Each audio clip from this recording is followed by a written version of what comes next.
Hello. If you don't know me, I'm Jessica from Honey Beauty Supply. I'm the owner of Honey Beauty Supply here in South Korea. So I wanted to make a video because I actually combed my hair today. So I thought I'd make a video today. Usually I just wake up and go to work. But okay. So I want to make a video about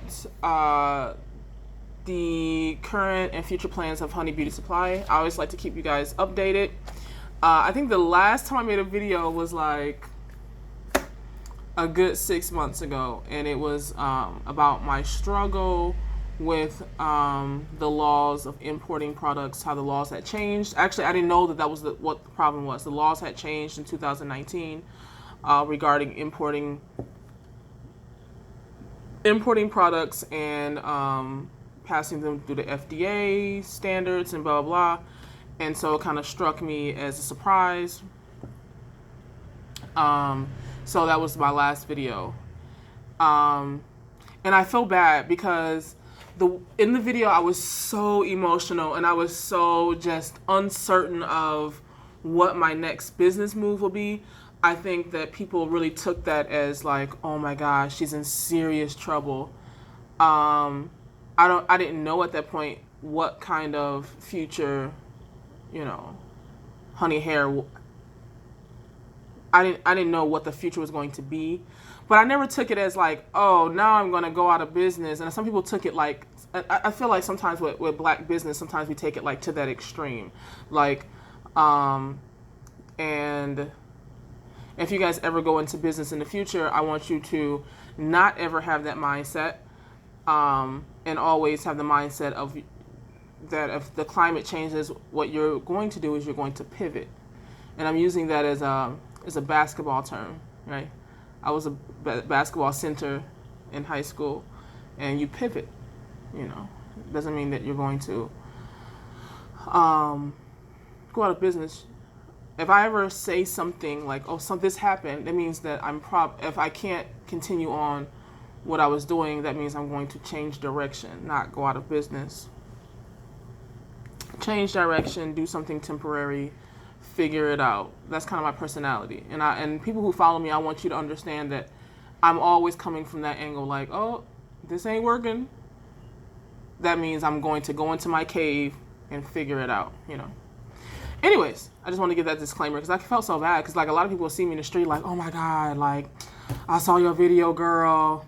Let me give you a hug. It's like, I was very emotional that day.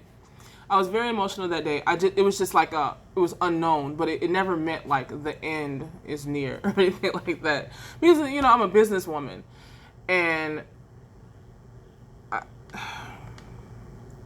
being a businesswoman in general is different. It's a different lane than like if you're an artist. You're an artist and then you sell your art, or you're this and you do this. Like, I'm not an artist or anything like that. I'm a businesswoman, which means that I will sell fish sticks, toothpaste. Like, I'm a businesswoman in general. Like, I've had a lot of different kind of jobs in the business world for 15, 20 years now. So just understand that, like, generally, I'm not a hair woman or a glam woman. I'm a businesswoman. So that's kind of a different, like, I could have went into the music industry. I could have went into any kind of industry in business in general. You know what I'm saying? So it'll give you a little bit more perspective. I think a lot of people like to put you in like a category, like you are about hair, and I'm not. I'm about business. Right? Okay, so with that being said, the future of honey hair. The great things that came out of this year is that it pushed me out of my comfort zone of the way that I was doing business, and just made me search and search and search for new ways to do business. Okay, and so what happened in those new ways of doing business, I found ways to save. I found ways to do things in a economical way, and it's just like, wow. And if you come to Honey Hair, you start to see that the prices are just dropping and dropping and dropping because I'm just learning how to do things in a very efficient way, whether it's getting things on a boat to Korea, or just making direct factory connections, things like that. So with that being said, the prices of the store are just dropping, and I'm being able to kind of do things in a way that's better for you and it's better for me. So I'm very happy about that. My plan, or the products of Honey Hair, I still didn't take the route of getting them approved by the FDA, but what I can do is put them on Amazon Global, so you can order them on Amazon Global. And so I got that account approved. I've been trying to get that account for 3 years. They just had trouble like verifying my business, because I was trying to register on Amazon.com as an American business. I do have a license in America. They were like, nope. So I registered as a Korean business, and I'm on Amazon Global and on Coupang. Ooh. So I'm very excited about that.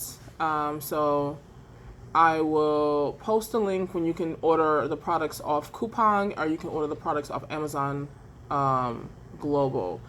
And so that kind of gets us around the law. They don't want me to sell to you directly, because that makes me liable for your health. If I sell you a health product, you can be like, oh, this relaxer burnt me, and then maybe it can come back on me or come back on the government, and they just don't want that liability. So if you're buying it from Amazon, you're buying it under your own merit. Like, you have the knowledge to purchase these products, and you're not going to come back to me and, and hold me accountable for what you're putting on your hair or your skin, right? You're going to do your own research. You're going to buy your stuff, what you feel is best for you. So I'll have the products available on Amazon Global and Coupang. The shipping will be awesome. The pricing will be awesome. So it's like a win for everybody. If you come into Honey Hair, the braiding hair section is 3 times as large as it was in the last 6 years. And also the human hair, but even if I don't have what you want, a lot of things I can order it for you at a great price. Yeah, so things are looking up for the business. I need your support, though. I think that at this point in owning a business, like the further up you get in owning a business, you understand that the other people in the industry have an unfair advantage in a lot of ways, and that and I try to say this sometimes in my post, but it's really difficult to say as the business owner, to support Black business. And the reason why you have to support Black business, even if it's $1 more or something like that, is because the other people in the industry are not playing fair.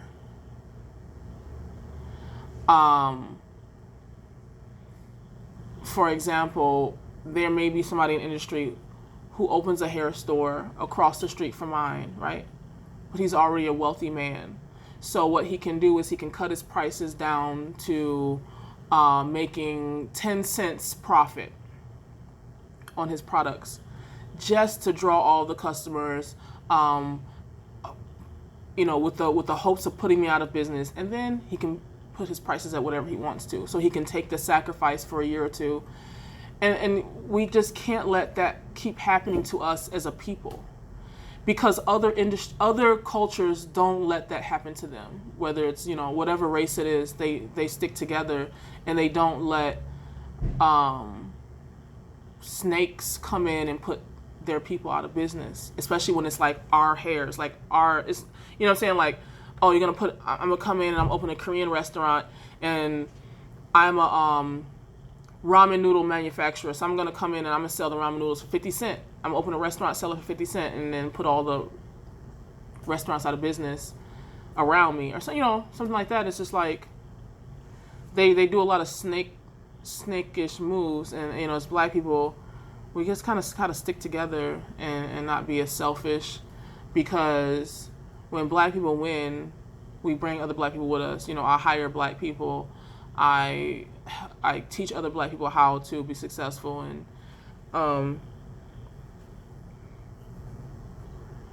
it's hard, right? It's hard because as a people, like, we just we're so individualistic. It's hard to explain why we need to stick together. But the longer I'm in business, the longer I see like, oh, they're sticking together, they're winning, they have it figured out, and we kind of don't. And anyway, so I'm asking for your support.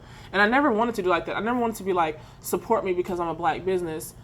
I wanted to be like, support me because I'm a good business, support me because I have the products that you want, and I'm doing a good job, support me because of that. But it's just like, we gotta support if you see me online, you see that I'm like giving black people support, like 10 folks. I'm like, damn, we are really out here being undercut in a very snakish way. And if a black person gets a business, well, you see that with when people create products and then somebody in a particular country that I'm not going to name, they'll just copy it. They just copy your whole swag and just undercut you in price by 90% sometimes. And it's just like our talents and everything is just being stolen and commercialized. I think that's a good word. So we have to start taking a stand at some point if we're going to, as a people, get out of this position that we are in, the position of power and economic status, right? For those of us who care about it, we should all support each other. It's better for our community as a whole, actually. Even if it feels like, you know what, I'm gonna say my $3. It's $3 cheaper. As a community, if we're stronger, we're all stronger. I know my strength radiates to a lot of people around me. Where the people who are my competition, I don't see how they're helping the community at all.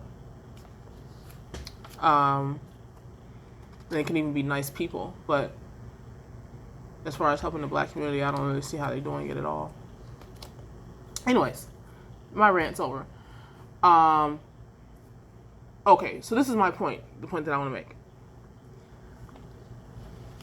I'm doing the work to bring you, I'm not just asking for like a handout, like just support me because I'm black. I'm doing the work to bring down my prices, to create efficient like logistics systems and stuff like that, where it's actually a really good business, it's a competitive business, but you still have to make a conscious effort to support black business because it's really important. And I wouldn't say that if I didn't see the behind the scenes of what goes on in these industries, and that like if we don't support each other, we don't have a chance at this.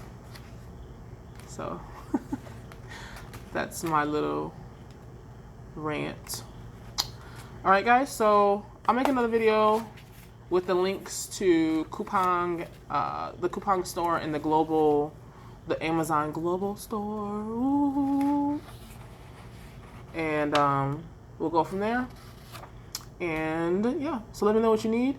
And as far as the supply chain with the Black Beauty Supply products, I just want you guys to know that the products are black owned. The distributor who sells to me, she's black, and then I'm black. So it's like everybody in the supply chain is black. So I know a lot of people, I can buy from the Korean store because didn't Koreans make it anyway? I mean, it's like people make all kinds of excuses not to support black, So you can't use that excuse that the distributor is Korean anyway. The distributor is black, and the manufacturer is black, and I'm in the retail store and I'm black, And yeah. Okay, so I will talk to you later. Bye-bye.